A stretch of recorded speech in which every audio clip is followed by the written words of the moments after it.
I don't know if you could see, but it's actually spitting out here, which the forecast says no rain today, cloudy weather, but I will take any precipitation.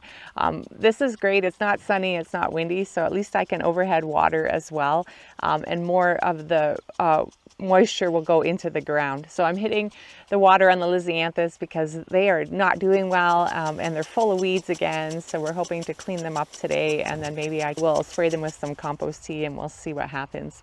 And I also have a ton of overgrown sunflowers that need to get in the ground. So hopefully we can do that today as well. This is also great weather for doing that because they're quite tall, and with a small root ball, that it's stressful to be planting them out when it's really sunny.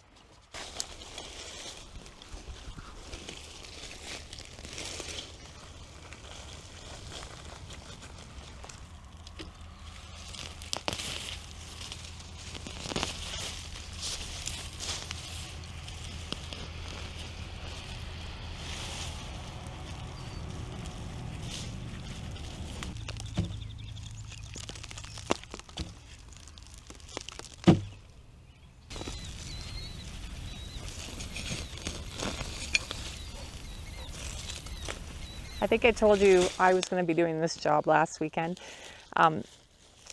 Yeah, I don't know what happened, but everything takes longer. And I probably got distracted with something else. Oh, and I went to visit my family. We had a little family get together on Saturday. So anyways, it's Tuesday now. I'm finally getting to this. This is where the ranunculus were.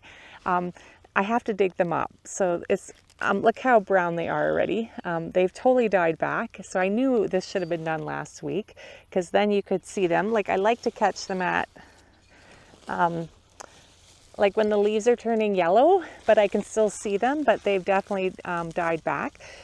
Because I grow the variety that I'm allowed to dig up, and I can plant them again next year. So last year, I ended up losing them all to the cutworm. They just disappeared. I couldn't find them even if they were in the soil. So I had to, buy them all in, which sucked. So I definitely want to keep these. I do have more on order because I never do find all of them. And I really want to keep them for next year because I'm loving ranunculus. They are just a beautiful flower that the designers like and the market customers. It's fairly long lasting in the vase, and they're just so pretty. So anyways, most of the ranunculus are at this stage, so I hopefully can find them pretty quick tonight and tomorrow.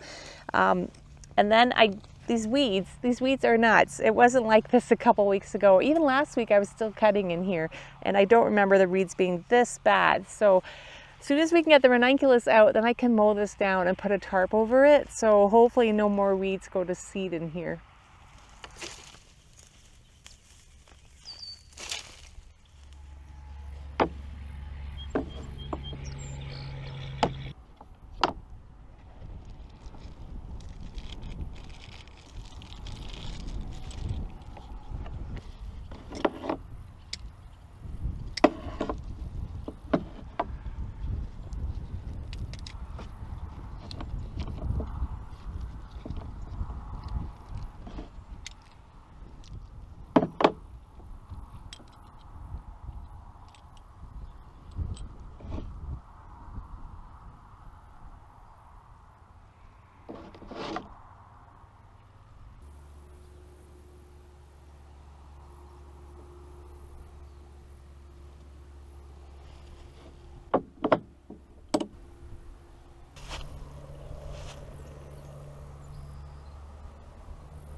So I've been meaning to do this for a couple years, to try testing my bricks level on my dahlias, because they're always the plant with the most bugs, but you can test all your plants. Ideally, like this measures the sugar content that's in the leaves. So I think it's more popular with grape growers. I think they use this is called a refractometer.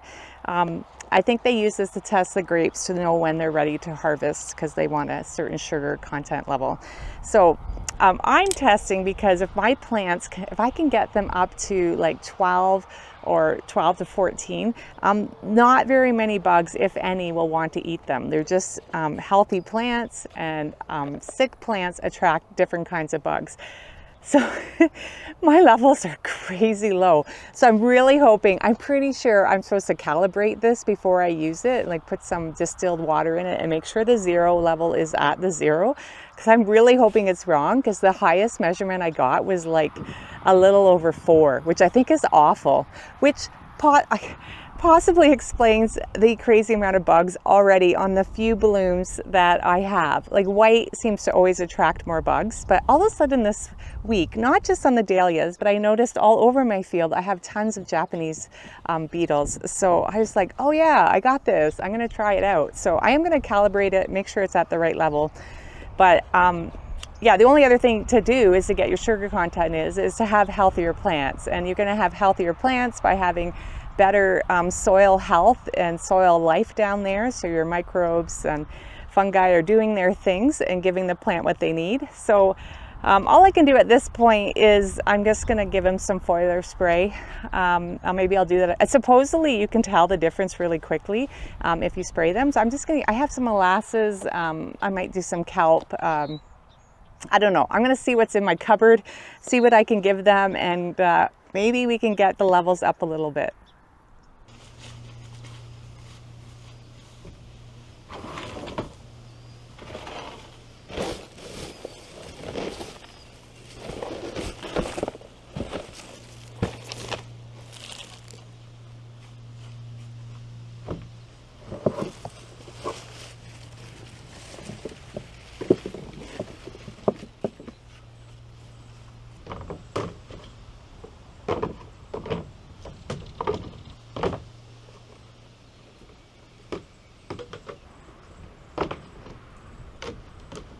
There comes a point in every season where I realize I need to shift gears. Things feel all of a sudden that it's too late to do things for this year. And I need to switch into thinking about what can I prepare and get ready for next year, and just maintain what I managed to get done this year. And this season is what it is. There's trays that didn't get planted, so it's just better for my mindset that I clean up these trays, get rid of anything that I think might not be worthy of planting anymore, so I just can forget about it and stop thinking about it. So anyways, that just means that I'm really focusing on weeding the next couple weeks, just to clean up the field, get everything as healthy as possible. Like, we worked really hard on the lisianthus this week. We still have a couple rows left to go, but they look a lot better. But I can't, oh my goodness, I can't do that again next year. So I'm also really trying to think through, okay, where are the lisianthus going to go next year? How can I get rid of the cutworm as much as possible there? So hopefully, I really want to go back to planting them into landscape fabric with holes in them. So we'll see if we can do that. And I did also this week get the ranunculus and anemone. Well, I think I lost a bunch of anemone. I couldn't find them. But most of the ranunculus I could find, I dug up, and they're just drying out in some crates here by the garage. So other than that, this week I did cut and send a decent amount of flowers to the collective, and I have to say I'm really enjoying the collective, and I'm getting used to getting orders that way and shipping them out, and I'm getting faster at it, let's just say that. And I had a good market for July. July again are lower sales usually at market. It was like, for a really hot day, it was so hot at market. I was so hot, but it was sunny, no rain hit, and a decent amount of people came. So I was pleasantly surprised with how much we sold. And I still have my peony lovers coming. So I brought a bunch of peonies from storage from my cooler, but I also had the first of the sunflowers. So my field is just starting with the annuals, the heat-loving annuals. I'm probably a little bit behind on that front, but yeah, people, I also had the sunflower lovers come to market and they scooped up all that I brought really quickly. I didn't have enough sunflowers. So anyways, that also means I'm in a little bit of a slower time the next couple weeks, as the spring, early summer seasons has kind of come to an end, and my heat-loving summer flowers are just beginning. So it's kind of a transition, and I just have a little bit less flowers, which I don't mind, because frankly I'm kind of tired and I like to just I just need some time to re-energize, work a little bit slower on that front of the harvesting and selling, and I can just now focus on the weeding, and also just take some time with my family and slow down a little bit so that I'm ready to hit the fall or late summer and fall season really hard again. Oh, and I also should show you what my dad made for me. I don't know if you remember, I said I had a family thing last weekend, and so earlier that week I had sent him a photo of something I wanted to put at the front of my Gator, because I have I think it's called a receiver, where I can put something here.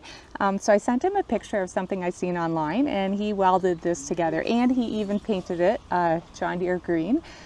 So it's awesome. Right now I just put a toolbox on top so that I'm not sure exactly how I'm going to use this, but I can put all my weeding tools here, some staples and other things. But the cool thing is, it also fits 3 milk crates. So I just love it. I'm going to get some more bungee cords, so if I want to put the toolbox on, I can, or maybe something else even. But the 3 milk crates I could put, right now, like I have ranunculus corms in there, but I could put buckets, and I could even put 3 buckets of flowers up here if my back was full. Like right now my back was full of weeds, so and I had my daughter helping me, so we could both drive in the Gator. Back was full of weeds, and I could still put my tools up here, and it just works. It's just awesome. I love it. Well, that's a wrap for this week. We are hot and ready to go in the house. So I just want to say thank you again for watching. And if you don't mind hitting that like button, I really appreciate all the likes, comments, even the fact that you watch this video to the end really helps my channel grow. So I appreciate that, and hope to see you again next time.